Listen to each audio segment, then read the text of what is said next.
We are back with the GoatCast. This is season 4, and we are here for the manga wrap up with the latest chapters in Dragon Ball Super, chapter 91, and Boruto, chapter 79. It's a tale of two totally different, I guess you could say, different approaches to their manga and to their current arcs.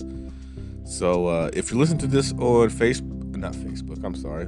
If you're listening to this on YouTube, please like and subscribe if you enjoy the content. If not, then more power to you. But if you are here from there watching, please do like and subscribe if you enjoy it. I do this for fun, so this is just a labor of love. If you're watching on Spotify, Apple Podcasts, or Google Podcasts, just please follow. Just continue to listen and give me some feedback. Let me know what you like, what you don't like. And if you're on my YouTube page, I mostly do shorts throughout the week. I'm starting to do one GoatCast episode that I will filter out through the different podcast universe. Like I said, Spotify, Apple Podcasts, Google Podcasts, and a few others. So I'm going to try to do that every Monday. We will do whether it's sports or sports related or anime, movies, whatever, it will drop Monday or Monday, Tuesday-ish. And everything else will be shorts on YouTube for right now. And check out my YouTube shorts. I talk about The Mandalorian. I don't want to do an episode by episode review because I'd rather just do the season as a whole. So I will do a GoatCast episode of the entire season once the season is over. But I usually just do a quick, kind of just let you know how I felt about the episode. So check that out. Got the NCAA tournament, March Madness going on, so been doing some shorts on that.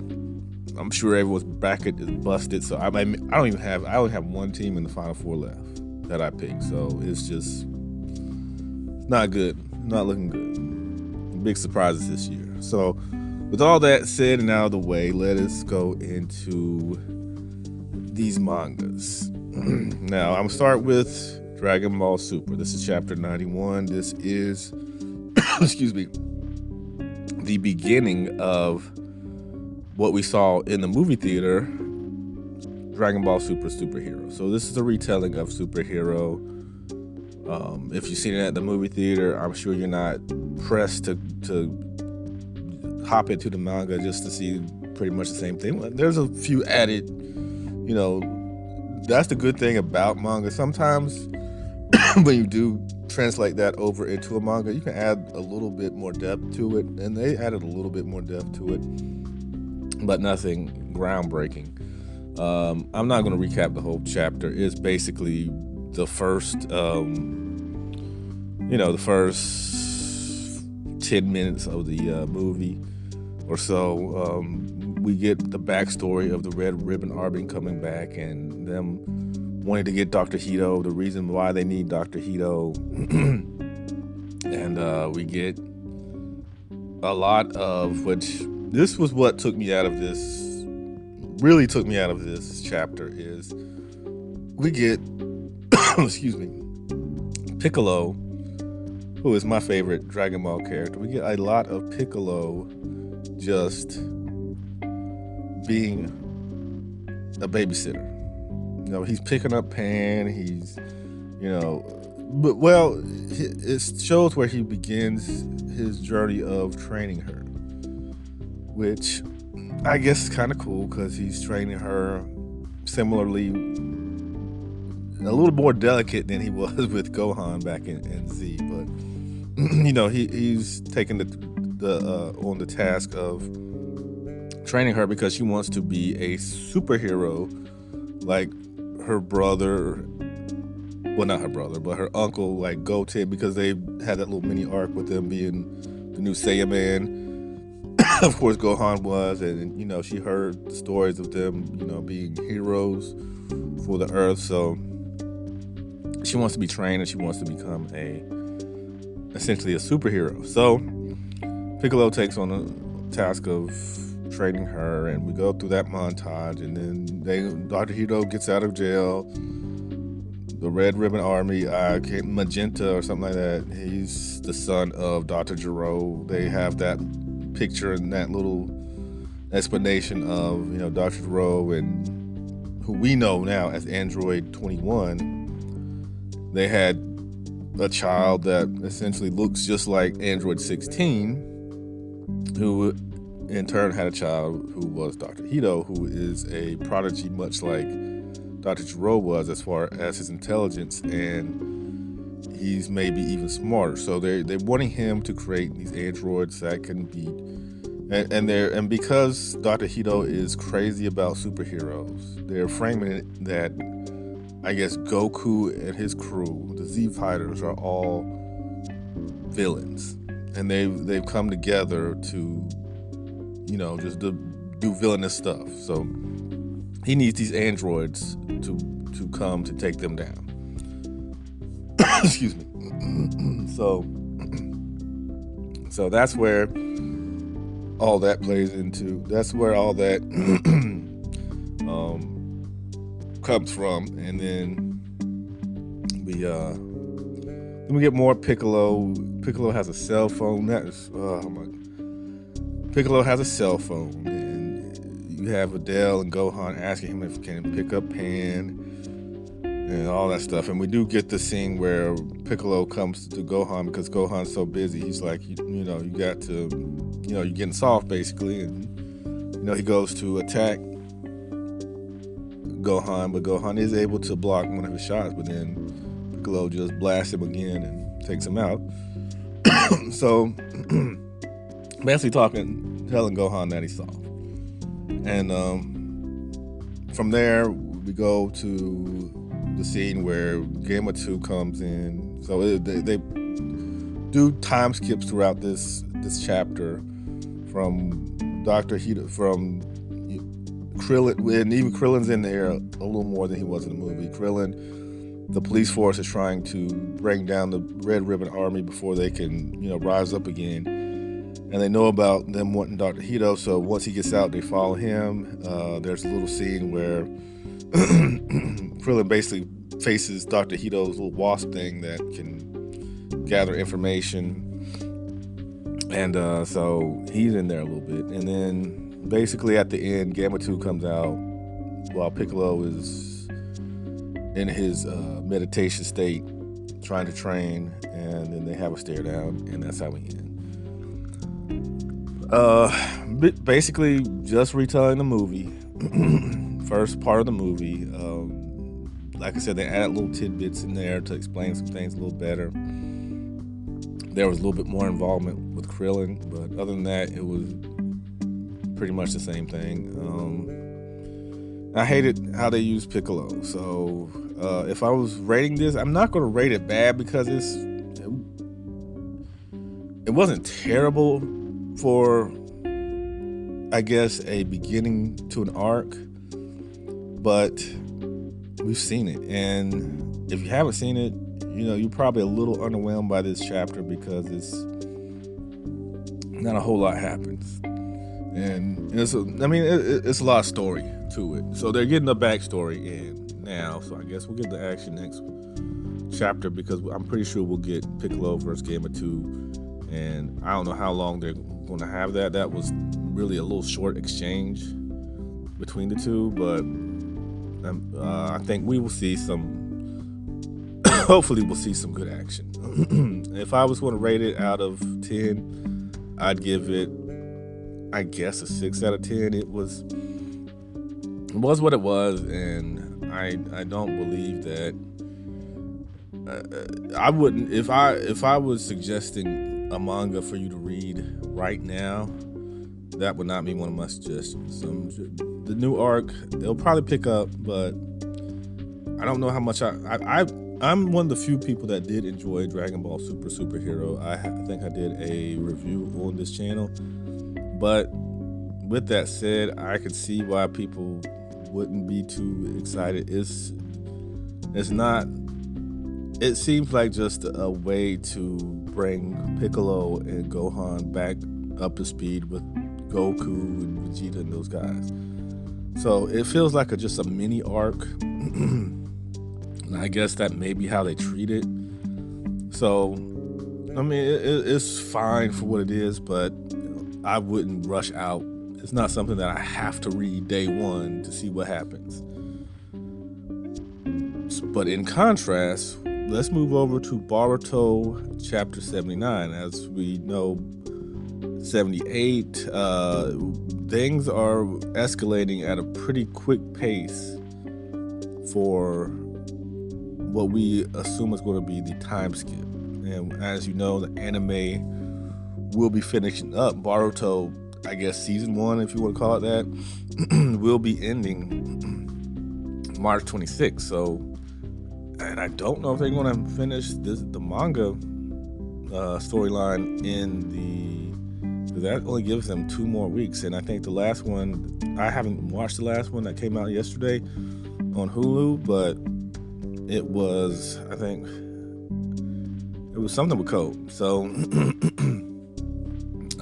I'm not sure if the culmination of everything will be completed in the anime version, but we know that excuse me, part 1 of Boruto will be ending this month, and I guess part 2 will be put in production and out later this year, or maybe early next year. I'm not sure, but either way, chapter 79. Yeah. I can't do it justice, so I'm not going to recap it because there's a lot of stuff that happens that I need to kind of understand a little better. So I don't want to start going into detail with, I'm not exactly sure what I'm talking about. But what I will say is that this is, things really, really, really hit the note. You know what? It hit the fan. So basically, it's all of Konoha's chasing down Kawaki. He's public enemy number 1. They want to find him. They don't care, dead or alive, because of what he did to Naruto. They've got to catch him. So you got Sasuke, you got Shikamaru, you got Konohamaru, Shikadaya and his team. I forget what team number they are. Chocho and them. You got Mitsuki, Sarada. You know, and Shikamaru wanted them to, I think it was Sasuke, wanted them to take Boruto to the hospital because of the slash he got on his eye. But so Sarada stays back, but Mitsuki kind of stays back, but he's on the hunt for Kawaki. So then we get Kawaki. He's like you saw at the end of chapter 78. He's trying to hide his chakra nature so that no one can find him. They can't sense him. So he's doing that. He's going through the woods, and Ida, she can feel his. I guess she can sense him. So she can fly. So she starts flying out to go find Kawaki because that's her that's her crush. So she's going after him, and everybody else is on the hunt and prowl for Kawaki. So, and Momoshiki's talking to Boruto like, it's about to happen. You're going to lose everything. And they're giving you that foreshadowing there, and you're like, well, what's he going to lose? What is he going to lose? And Momoshiki keeps kind of reiterating that. So Ida finds Kawaki, and Kawaki's just like, he wants to be. It should be him that's the son of Naruto. He should be the 7th Hokage's son. He hates that he has to kill Boruto and Momoshiki, whatever, because Boruto's so important to the village that it's going to be hard for him to do that and to live a normal life, because once he does that, he's going to Naruto's going to hate him. Everybody in the Leaf is going to hate him, but he doesn't want that. He's only doing this because he has to get rid of the Otsutsuki. And Ida she hears this, and then she touches his face, and that's when everything changes. And if this is spoilers, I mean, everybody's been talking about it. So if you're spoiled by this, then I don't know how you avoided this long. But she does that, and then there's this big explosion thing. There's this big, whatever spark, and all of a sudden, Mitsuki changes course. They're like, we can feel Boruto's chakra nature, so he changes course with Sarada. And she's like, well, we're hunting down Kawaki. We're not hunting Boruto. We know where Boruto's at. But and from there on, we find out, and that's when Momoshiki reveals that you have lost everything. So basically, Ida was able to manipulate everyone's minds to think that Kawaki is Boruto, basically. So Kawaki is an Uzumaki. He is Naruto and Hinata's son. I know it sounds crazy, but she was able to do that. She has the Shinjitsu, that's the jutsu of the gods, or the god. So she has that Otsutsuki ability, omnipotence, where she can just know everything and do that. She has the power of God. And so Boruto is just, so like I said, Mitsuki changes courses and goes to where Boruto is. And he's basically like, yeah, I have to stop him. And Sarada's confused because she's like, what? What are you doing? And Boruto's confused. He's like, what's going on? And then we learn that Boruto has become Kawaki. He is public enemy number one. He is no longer Boruto Uzumaki. He is just Boruto. And the whole village wants him dead, or wants him brought to justice. So, huge plot twist, I would say. And the chapter ended with all of Konoha, Shikamaru, Sasuke, everybody on one side, Kawaki and Boruto by himself. Now we know that Sarada was not affected, and they can't understand why. Momoshiki explains she doesn't understand how she's not affected by Ida's jutsu, her mind manipulation. But she's not, and I'm curious if Sasuke is, because I'm thinking that he might be able to kind of not bypass it, but he could kind of block something like that due to Uchiha DNA and Sharingan and everything. So I'm on the fence with Sasuke, because I think that's going to be a twist where Sasuke is going to come in and help Boruto, because he knows that it is Boruto. His mind hasn't been manipulated, but we've yet to see that. So right now it's showing it as Sasuke being under that mind manipulation as well. So that's how we end the chapter. Man, that is Boruto. For like it or not, it has been extremely excited we're still not sure about Amado, and he had some. He wants to shut Kawaki down. He doesn't want him dead. He wants him shut down. So I'm still I'm really not sure of his motives. If you have any guesses on what his motives are, I think he might be the Obito of this Boruto, because he's gotten himself into the leaf, but he's still so mysterious, and he still hasn't really.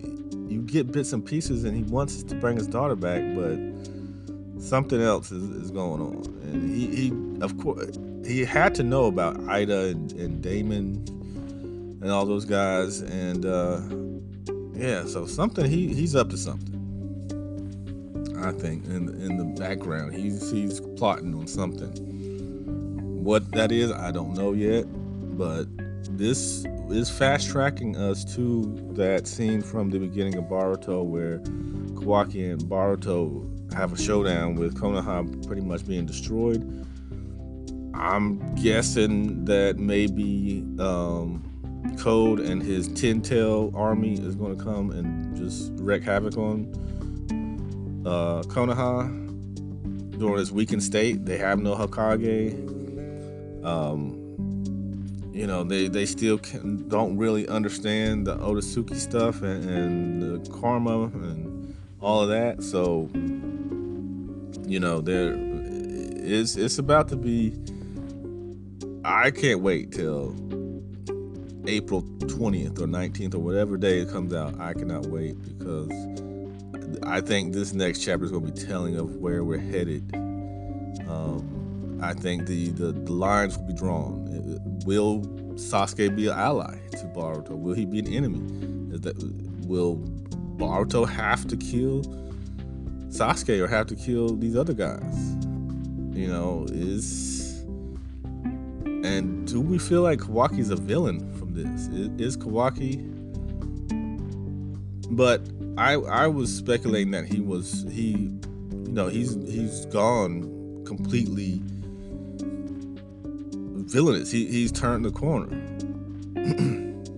But it was not. He did not ask Ida to do that. Ida did that because she saw the emotion in him, and she saw how conflicted he was and how much that meant to him, that she felt the need to do that. So that makes her more of the enemy than Kawaki. Kawaki, he just wants to do what he thinks is right, but he didn't want that to happen. He didn't ask for that to happen. He wanted it, he wishes he had that, and now he does. So I guess Ida is a one-man Dragon Ball. But yeah, this chapter was great. Scale from to 10, I'm gonna give this a 9. Wasn't much action, but it just moved the story in a way and had such a big plot twist that you couldn't help but to be truly engaged into this chapter and engaged in Boruto. And like I said in my last review, when you have a manga or an anime, whatever, that keeps you, when you end the chapter, you got to know what's going to happen next. You're doing a good job. And I'm glad Kishimoto kind of came back in, and I think he made, I don't know if he made any changes, but he's made Boruto really feel important again. And it's become must-read manga every month. So definitely check this out if you haven't read it yet. You can read both free on Viz. Download the app, or I think you can go on the website. But definitely take a look at Boruto chapter 79 if you've been in the know. If you watch the anime, this is a little bit ahead of that. So I would maybe wait, because they only give you 3 free chapters. You can subscribe, but even if you do read the anime, you can check these last 3 chapters out, because it'll give you the information you need. Ida's in there. Damon, we still don't know why Damon was, and I think that's how you pronounce his name, Damon. I'm not sure what he was looking at Himawari for. So there's something inside of Himawari that is scary to them, or is intriguing to them. I'm curious about that. I'm hoping they revisit that. And as always, I keep asking this question: where is Kashin Koji? Is Kashin Koji going to? I mean, this is the perfect setup for him to come back and maybe, maybe they pin Boruto in a corner and he comes in with his Jiraiya abilities and kind of snatches him away. Maybe this can be the new Naruto Jiraiya dynamic, and we can get some good training there. Maybe Boruto could learn Sage Mode or something. I'm not sure, but there's infinite possibilities, and that's the beauty of this. We don't know what's going to happen next, and we don't know who's going to come in next. We don't know what certain characters' motivation is, or their plans going forward. We're still kind of clueless on some of these guys. So, I mean, there's lots of possibilities, and I'm really enjoying it. Hope you guys are too. So with that said, I will be ending this review. Check out both if you're into anime. There's nothing wrong with either one. Super is a little bit slow and couldn't be considered a little mundane. It's just the beginning of the superhero arc, but it's a fun read, I guess. And Boruto chapter 79 is definitely a needle mover. It's got the big plot twist in it, and so definitely worth the read. So as I said, if you're on YouTube, I keep saying Facebook, like and subscribe. If you're on Spotify or any of the podcast apps that the Goatcast is on, please continue to follow, continue to listen, and enjoy. If you have any inquiries, goatcast1@gmail.com is the email. I'm on Twitter, but I don't use Twitter like I should, @GoatcastC. So tweet me, follow me, whichever one. And just hope you guys are enjoying the content. As I said, this will go up on YouTube and Spotify and all the different podcast programs today, and the rest of the week will be shorts. I will probably be doing some basketball shorts and some other things that's going on. So take a listen to that on YouTube. I will have the YouTube link in the description, and if you're on YouTube, I will have the links to the different podcast not areas, but the different podcast apps, so that you can check that out. I do have some content on those that are not up on Facebook. Matter of fact, I got a lot of older episodes that are not on Facebook, haven't been uploaded to Facebook. So if you want to check those out, feel free. Link will be in the description. And so we'll see you guys next Monday as far as the Goatcast season 4. I'll see you guys on shorts on YouTube throughout the week. Thank you.